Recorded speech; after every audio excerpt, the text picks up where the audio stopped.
যত ইস্তেগফার হতে পারে এর মধ্যে সবচেয়ে শ্রেষ্ঠতম ইস্তেগফার নাম কি? কথা কন।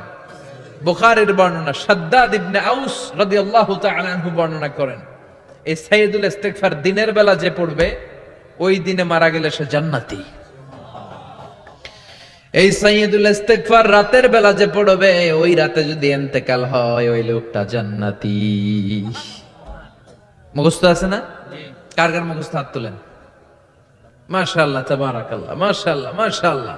আর যাদের নাই তাদের হোমওয়ার্ক, তাদের আল্লাহুম্মা আনতা রাব্বি লা ইলাহা ইল্লা আনতা খালাকতানি ওয়া আনা আবদুক ওয়া আনা আলা আহদিকা ওয়া ওয়া'দিকা মাস্তাতা'তু আউযু বিকা মিন শাররি মা সানা'তু আবুউ লাকা বিনি'মাতিকা আলাইয়া ওয়া আবুউ লাকা বিযামবি ফাগফির লি ফাইন্নাহু লা ইয়াগফিরুয যুনুবা ইল্লা আনতা।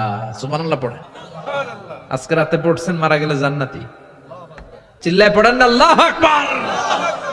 এজন্য বিশ্বনবী বলেন, আমার আগের গুনাহ মাফ, পরের গুনাহ মাফ, তারপরেও প্রতিদিন আমি 70 বার তওবা ইস্তেগফার পড়ি। আজকে থেকে পড়তে রাজি আছেন তো? ইনশাআল্লাহ। বেশি বেশি ইস্তেগফার পড়া যাবে না?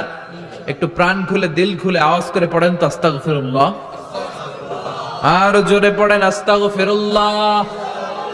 আবার সবাই পড়েন আস্তাগফিরুল্লাহ। সব সময় তওবা ইস্তেগফার যারা পড়ে তাদেরকে পছন্দ করে কে? আল্লাহ। ইসলামিক লাইফ, জীবন গড়ুন কোরআন সুন্নাহর আলোকে।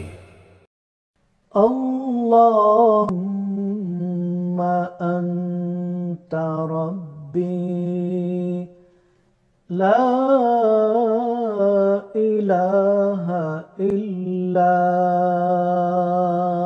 আন্ত খালাকতানি ওয়া আনা আবদুক وأنا على عهدك ووعدك ما استطعت أعوذ بك من شر ما صنعت أبوء لك بنعمتك علي وأبوء لك بذنبي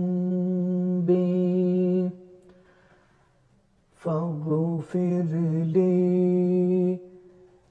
فإنه لا يغفر الذنوب إلا